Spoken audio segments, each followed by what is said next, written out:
Tonight, breaking news, multiple tornadoes touching down across the South. A massive funnel cloud tearing through southern Alabama, ripping roofs off of homes and tearing an office building apart. Strong twisters striking in Texas and Georgia. 31 million people still under alert tonight. Bill Caron standing by. Trump's defense plan. The former president firing back at the special counsel, calling his 37-count indictment a, quote, heinous abuse of power. The legal strategy Trump and his team are now mounting as running mate turned rival Mike Pence takes his toughest stance yet on those classified documents. Also tonight, new accusations in the Rust movie set shooting. Why prosecutors are alleging that the armorer who loaded the fatal bullet that killed the film cinematographer may have been hungover. Fired for being white? A former Starbucks manager awarded $25 million after she was fired in the wake of this video that was viewed millions of times. Two black men arrested while they were waiting for a business meeting at a Starbucks. Why the judge ruled that employee was used as a scapegoat. Plus, party crasher the moment a black bear showed up uninvited and helped himself to the food table. Tonight, breaking news, multiple tornadoes touching down across the South. A massive funnel cloud tearing through southern Alabama, ripping roofs off of homes and tearing an office building apart. Strong twisters striking in Texas and Georgia. 31 million people still under alert tonight. Bill Caron standing by. Trump's defense plan. The former president firing back at the special counsel, calling his 37-count indictment a, quote, heinous abuse of power. The legal strategy Trump and his team are now mounting as running mate turned rival Mike Pence takes his toughest stance yet on those classified documents. Also tonight, new accusations in the Rust movie set shooting. Why prosecutors are alleging that the armorer who loaded the fatal bullet that killed the film cinematographer may have been hungover. Fired for being white? A former Starbucks manager awarded $25 million after she was fired in the wake of this video that was viewed millions of times. Two black men arrested while they were waiting for a business meeting at a Starbucks. Why the judge ruled that employee was used as a scapegoat. Plus, party crasher the moment a black bear showed up uninvited and helped himself to the food table.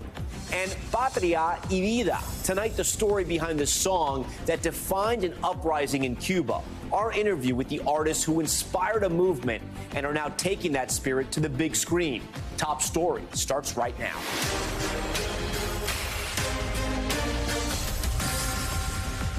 And good evening. We begin Top Story tonight with that dangerous tornado outbreak in the South. A string of violent storms spawning strong funnel clouds from Texas all the way to Georgia. It is a rare occurrence for this time of year. We want to show you some of the images coming into our newsroom late today. This monster funnel cloud captured by a resident in Abbeville, Alabama. Look how big that is compared to that McDonald's sign right there. And then multiple homes and this office building you're going to see here torn apart by the strength of that confirmed tornado. And in Newton, Georgia, take a look at how fast this tornado was moving here, carving a treacherous trail across fields and through rows of trees. Luckily, though, no fatalities have been reported from this system. We're not done there. Strong thunderstorms and damaging hail also a concern across the region. This right here, hail the size of a baseball coming down in Brooksville, Mississippi. And the severe threat will continue into the night. More than 30 million people you see right here in the risk area. We've got Bill Caron. He's standing by for us. That full forecast in a moment. But first, NBC's Kathy Park leads us off from Alabama tonight. Tonight, torrential rain, dangerous winds, and tornadoes tearing through the South. Reports of at least 6 tornadoes in Alabama, Georgia, and Texas, including this one appearing to touch down in South Georgia. Warnings continued in several states throughout the afternoon. So we've got a lot of lightning strikes here across the area, so definitely stay away from those windows. The wall to this office in Alabama gone, now lying next to the building, while inside debris is scattered throughout the cubicles. Trailer started wobbling real bad, so we all just had to hunker down and try to just ride it out. In Louisiana, downed trees piling up and mangled power lines. Heavy rain in the region not just causing a flood risk, but slowing down traffic on major highways. On this interstate in Arkansas, pounding rain and damaging winds limiting visibility.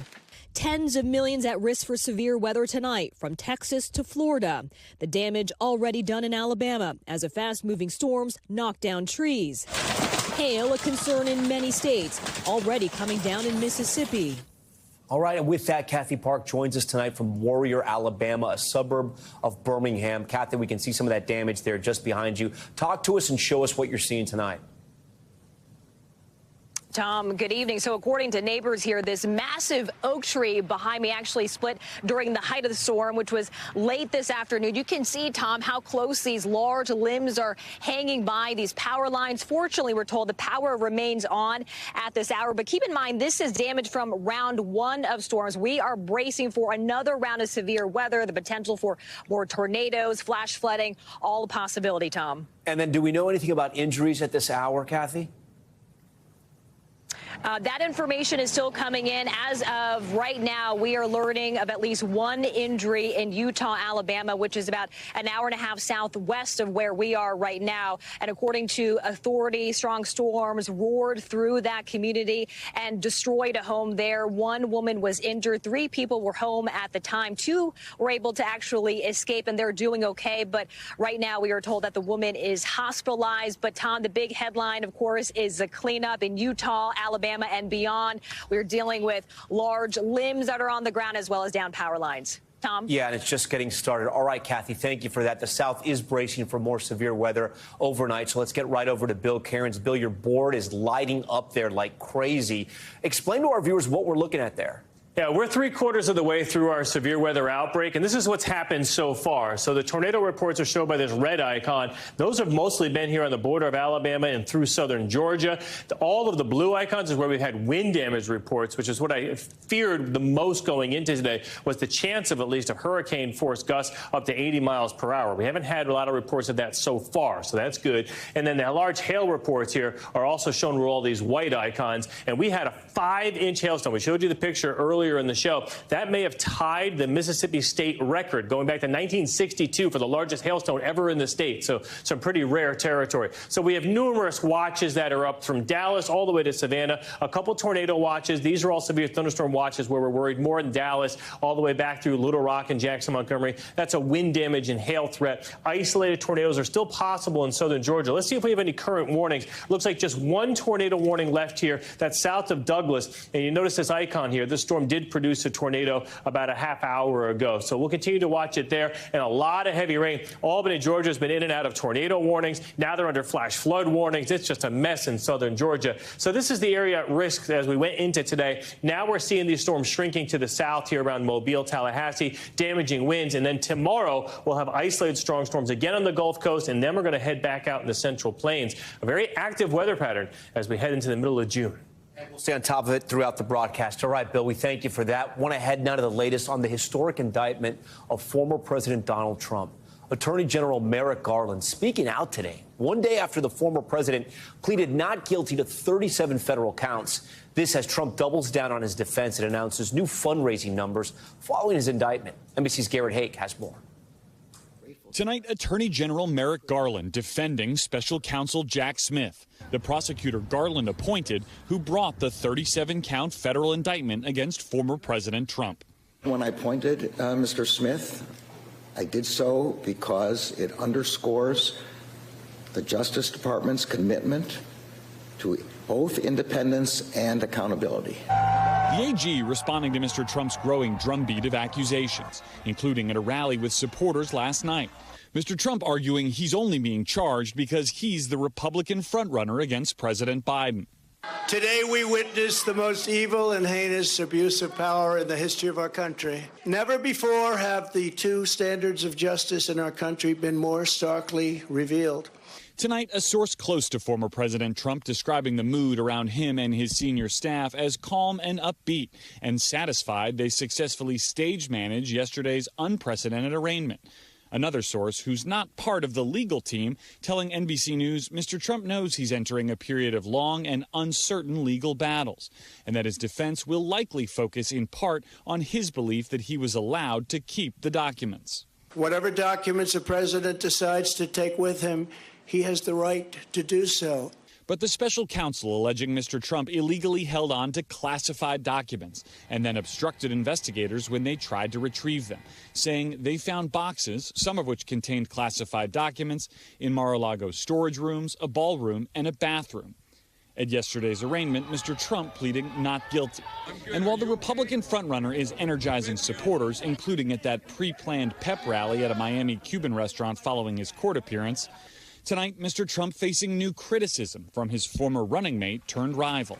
Mike Pence saying he believes politics played a role in the charges, but also saying this. I cannot defend what is alleged. The very prospect that what is alleged here took place, creating an opportunity where highly sensitive classified material could have fallen into the wrong hands, even inadvertently, that jeopardizes our national security.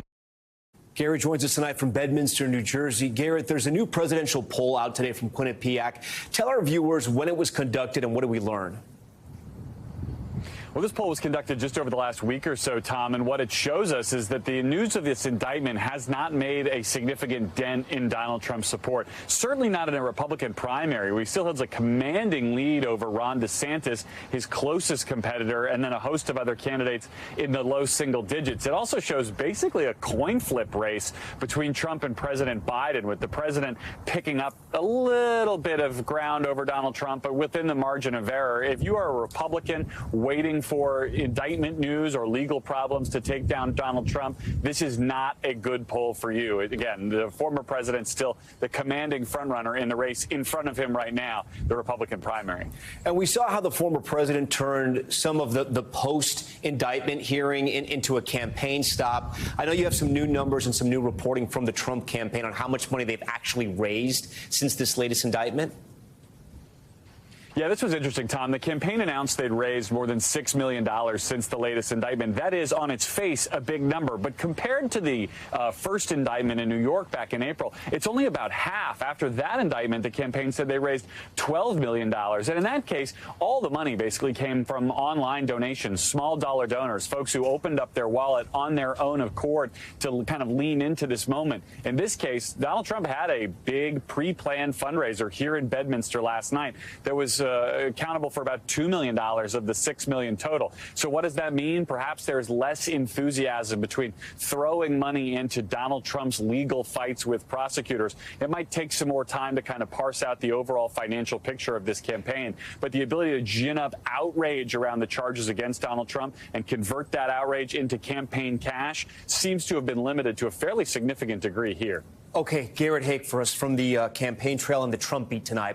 We're following also some breaking news out of New York City. The man accused of killing Jordan Neely after placing him in a chokehold for 15 minutes on a subway train was just indicted by a grand jury on second-degree manslaughter charges. For more on this, Emily Aketa joins us now with this breaking news. So, Emily, tell us what we know so far. Well, Tom, as you mentioned, we learned late today a grand jury indicted Daniel Penny on second-degree manslaughter, according to two sources familiar with the matter. The 24-year-old Marine veteran was seen on camera back in early May putting Jordan Neely in a deadly chokehold on a New York City subway. Witnesses say Neely, who was homeless and suffering from mental illness, had been making threats and harassing passengers on the train before the altercation. According to the assistant district attorney, Penny wasn't arrested for Neely's death until about 2 weeks after the incident. That delay sparking protests across the city. He recently defended himself in video statements, saying he did not intend to choke Neely and that he was just trying to restrain him. If convicted of second-degree manslaughter, Penny could face 15 years behind bars. Tom. And have we heard from Penny or his legal team tonight? Yeah, just getting a statement in a matter of minutes ago. Tonight, his legal team says when weighing evidence during trial, they're confident jurors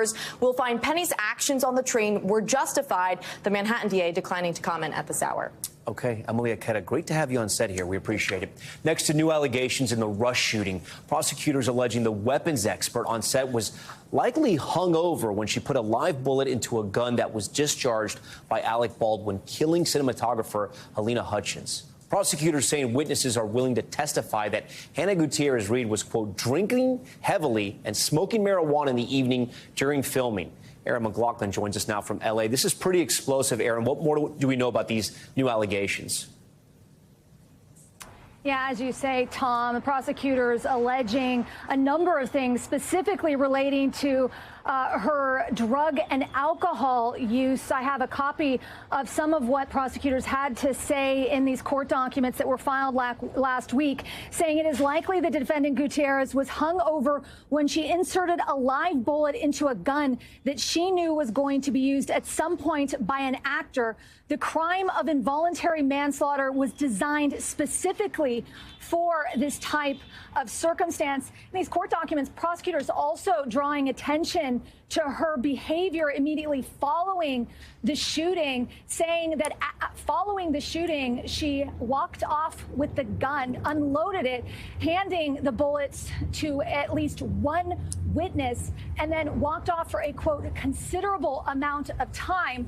In these legal documents, noting that so far she has not been charged with tampering with evidence, but also noting that this investigation is ongoing. All of this was in response to her motion for the case to be dismissed. She's alleging that this entire case is politically motivated at this point in time. And then, Aaron, just on these specific charges, or not charges, allegations, I should say, of being hungover, of drinking heavily, smoking weed the night before, has Gutierrez Reed or her lawyers commented?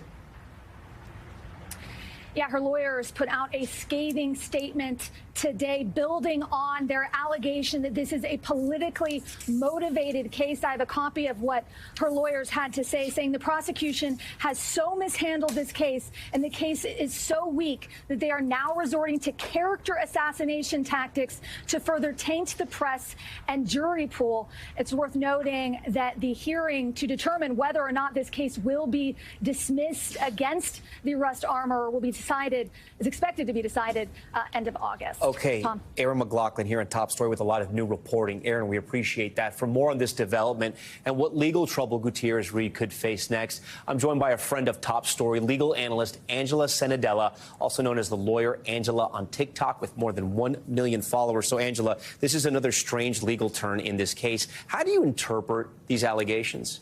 The allegations, well, so the only reason why the prosecution brought these up are not to prove or claim that this was a crime because she was hungover, but it's really only in response to the defense's motion to dismiss. And to be fair, as Aaron just mentioned, there were personal attacks that were launched in that motion to dismiss. They claimed that the DA that you had on the show and the special prosecutor only did this because they were politically motivated. They're also arguing selective prosecution under the 14th Amendment, claiming that these new special prosecutors came in and they just dismissed charges against Alec Baldwin because he's this famous rich celebrity, and yet are focusing only on her when she was just this 24-year-old. So I do want to go back to this, though, because, I mean, look, this is Hollywood, right? I mean, drinking, smoking weed, I mean, that seems to go hand in hand with sometimes when people are trying to lay off and get, burn some steam off after a long day of work. Is being hungover a legal liability? No, it's not. But what they were doing here is trying to prove a history of reckless conduct. As you and I know, if you are hungover, that's not going to get you in jail or in prison. Yeah. But if there's standard of care for a job of an armor, if, for example, it's in their contract that you may not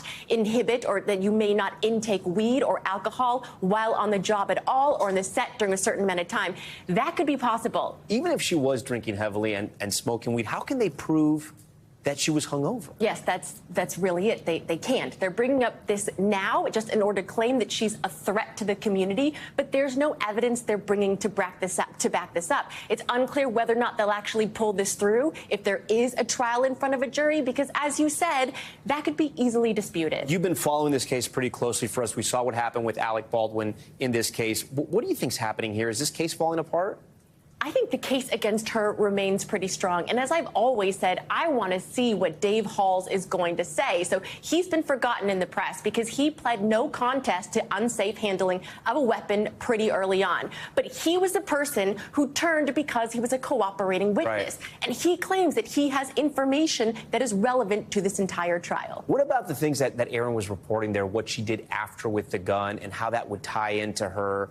I mean, I don't know, having drank heavily the night before and or smoking marijuana. How do they connect those dots? That it was unprofessional conduct? So it's really the pattern that they are trying to prove. So what the prosecution is saying is that this case should not be dismissed because she maintains herself as a threat to to the community. So they're saying there's a pattern of behavior. It's not just a one-time accident. So it's not even evidence. It wasn't that just was the brought in bullet, it was trial. everything after that, too. It's all connected. Yes, they're saying this woman herself is a threat. So we have to put her behind bars in order to keep our community safe. Angela Senadella, we thank you so much for joining Top Story, as always.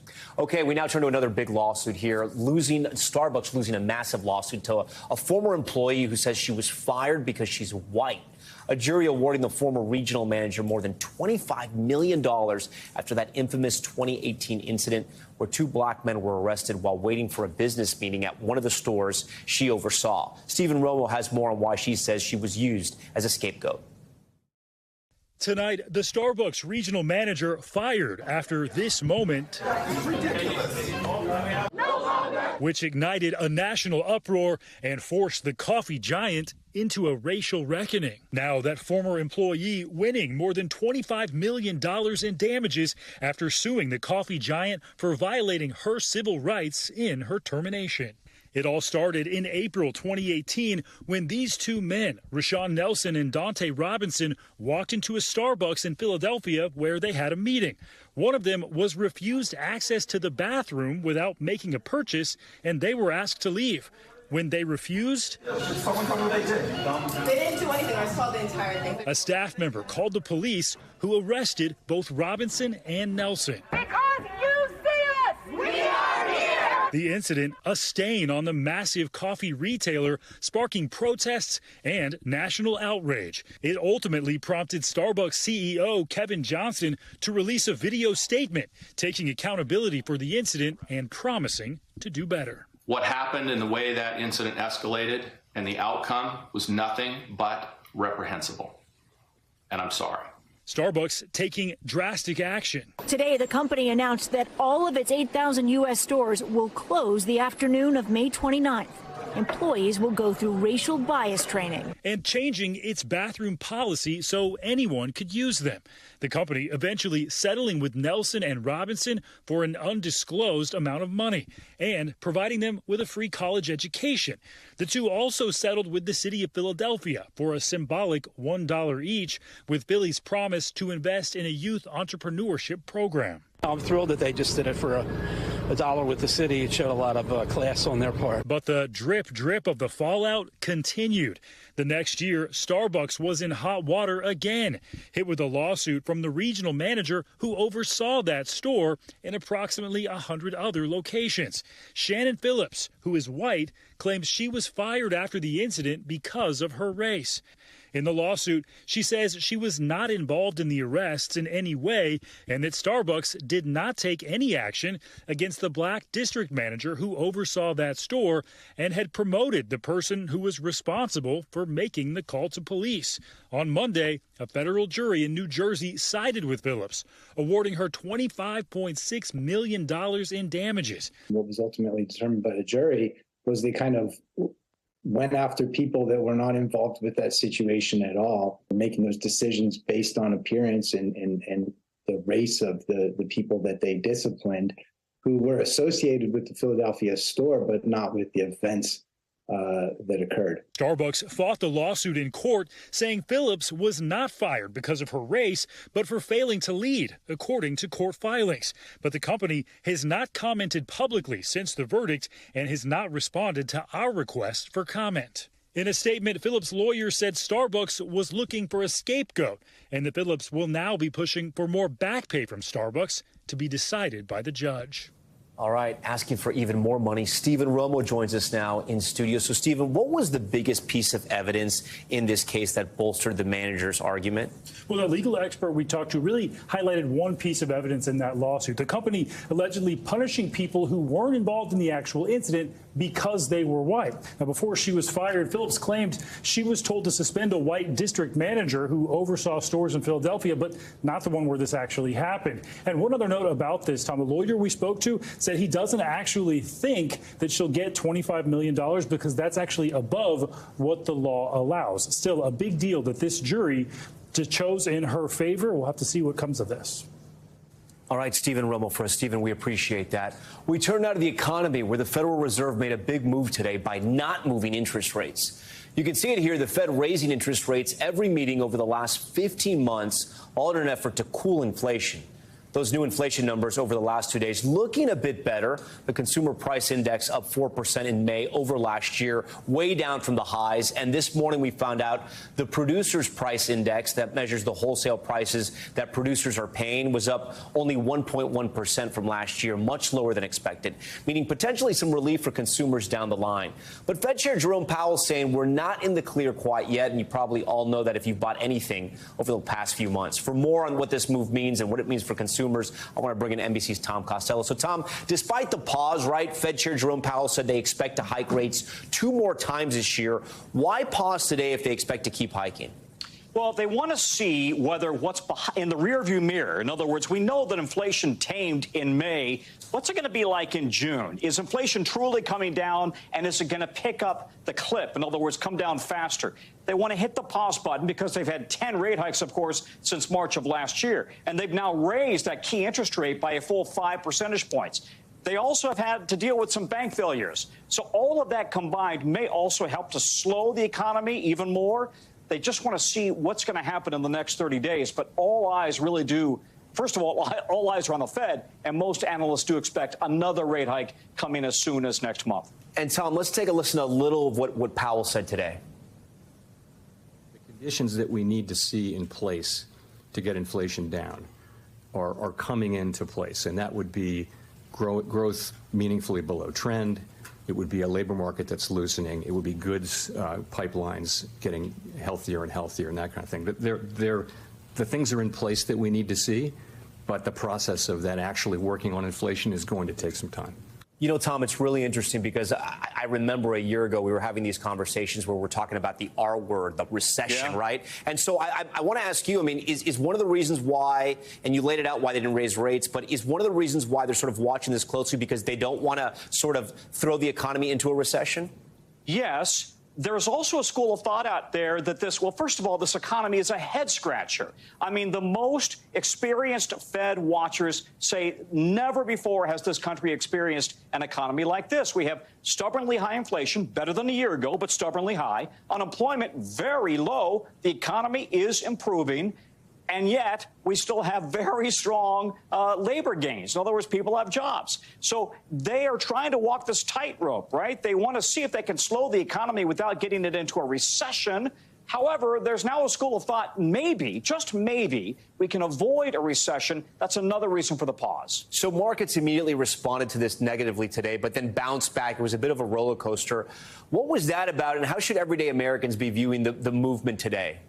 Well, the market sold off immediately because Powell was suggesting there is certainly going to be another rate hike probably next month and maybe even more after that this year. Higher interest rates means we all pay more for everything. That should slow the economy. And then the markets bounced back. Why? Because a lot of people don't think the Fed has this right. A lot of people think that they've got this completely wrong, that they're going to overcorrect, and that there is signs, in fact, that the economy is starting to slow on itself, and we can't avoid a recession. You know, the market is always trying to be one step ahead of the Fed, and that's where the market's mentality is right now. Tom Costello for us from D.C. Tom, we appreciate that. When we come back, calling for change. The family of a teenager speaking out after he died by suicide following a social media scam that turned into blackmail. The action they're now taking to prevent others from falling victim. Plus, the asteroid the size of the Brooklyn Bridge set to pass right by Earth, NASA labeling it a potentially hazardous object. So just how close is it expected to come here? And Beer Wars, America's #1 selling beer, is actually now Mexican. The lager from Mexico that's now knocking Bud Light out of the top spot after 2 decades. Stay with us.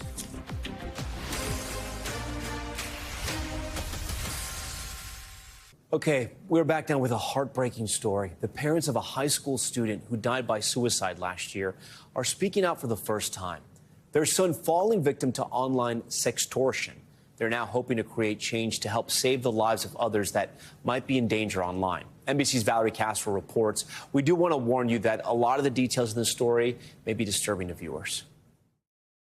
Tonight, a Michigan family speaking out for the first time, turning the grief of their son's death into action with a warning about teen sextortion. In the most tragic of situations, Jordan's life is saving lives. 17-year-old Jordan DeMay died by suicide last year after his family says a digital sextortion scheme drove him to end his life.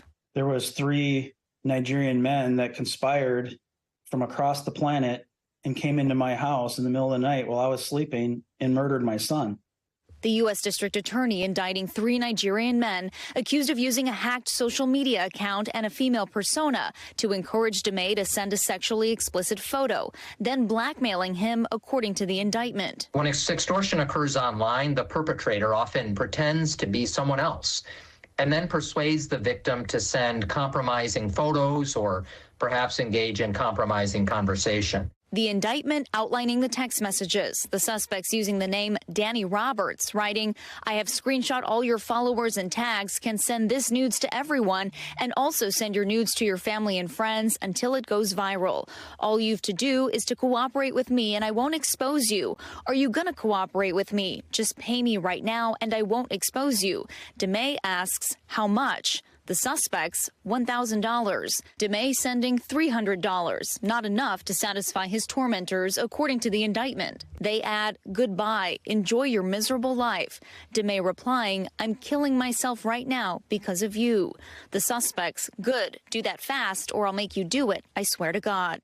Jordan's parents say the entire conversation from the first point of contact to the moment he took his life, just a 6-hour time frame. And then when she convinced him to send a picture of himself a little after midnight, obviously that's when the switch happened and the extortion started happening, and the pressure and his frantic trying to pay these folks money. The devastating outcome motivating DeMay's parents to call for change. Right now, social media companies have no liability for anything that happens on their platforms. The family pushing for passage of the Kids Online Safety Act, requiring social media companies to enable strongest safeguards as the default, protect minors' information and limit who can contact a profile, restrict location gathering, and provide parents the ability to supervise activity. In this case, the suspects behind that tragic scheme were tracked down overseas, the FBI coordinating with Nigerian law enforcement to arrest the trio, now facing extradition to the United States, while Jordan's family is left to remember his life stolen online. I wish he were here today to celebrate his birthday, and we could go to the beach like he would want to. I miss him every single day. You feel so bad for that family. Valerie, is there any advice to parents out there? I mean, how do they know if their kids are caught up in the social media exploitation scams? So first of all, this is a very serious problem. And earlier this year, the FBI, along with Homeland Security and the National Center for Missing and Exploited Children, issued a public safety alert. They say more than 3,000 minors have been victimized in the last year, mostly boys, and more than a dozen reportedly died by suicide. Jordan's parents say, in their opinion, social media is not a place for children, period. But they say if children are using it, don't use it alone. They should be supervised. They shouldn't be up in their bedrooms using it unsupervised. And again, we should know the suicide prevention lifeline is 988. Okay, thanks so much for that, Valerie. Appreciate it. When we come back, an update on the 11-year-old shot by police inside of his Mississippi home after the child called 911 for a domestic disturbance. The punishment just handed down to that officer involved. That's next.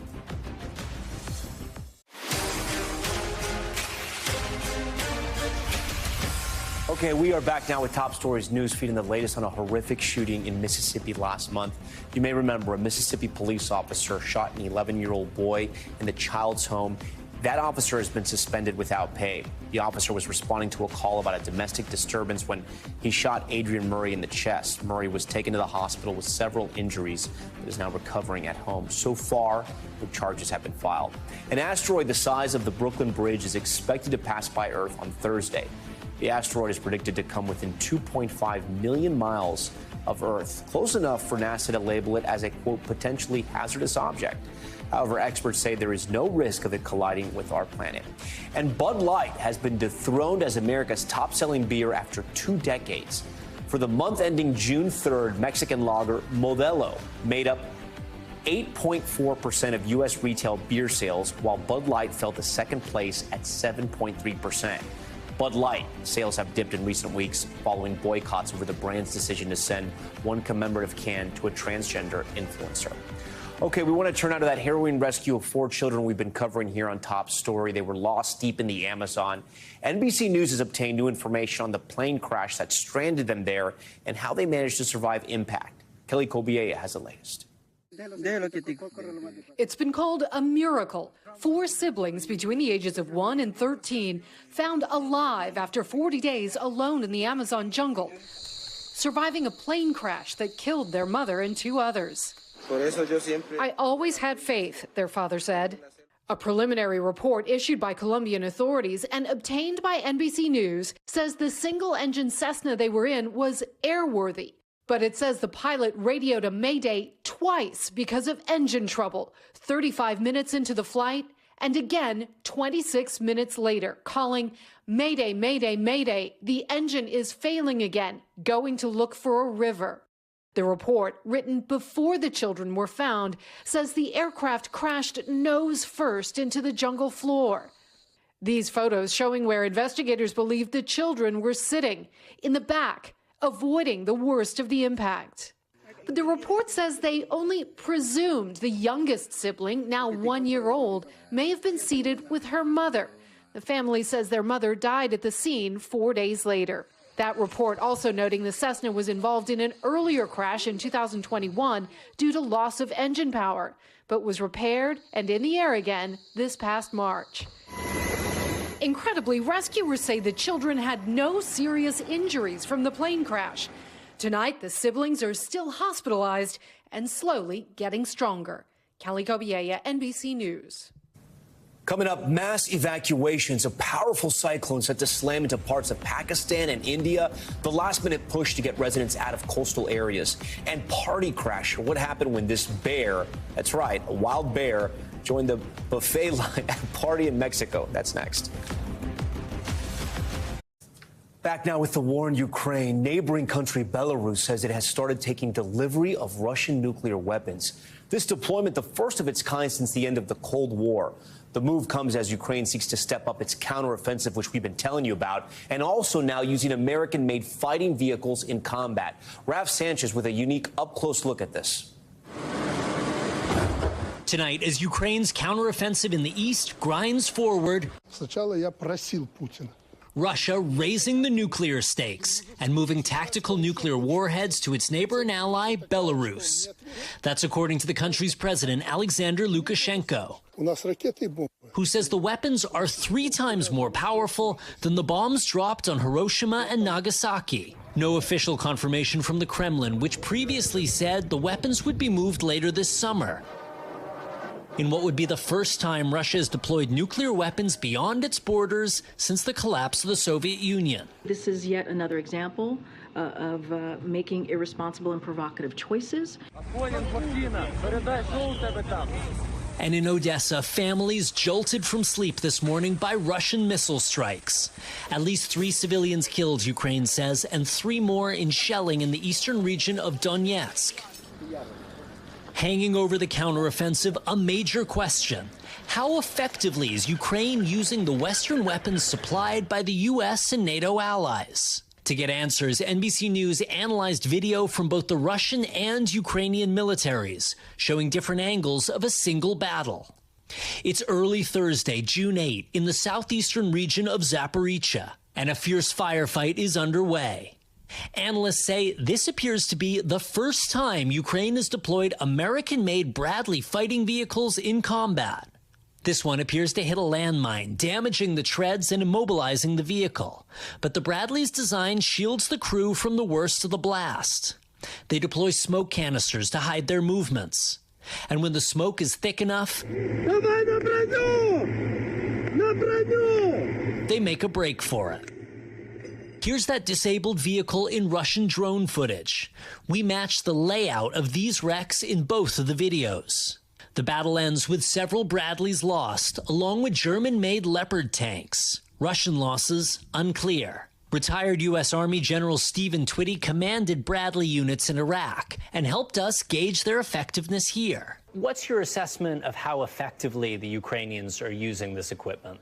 What I would have preferred to have seen in that picture is a combined arms approach to their maneuver where they had tanks with them as well as overhead air coverage with them, but they're doing well for what they have right now.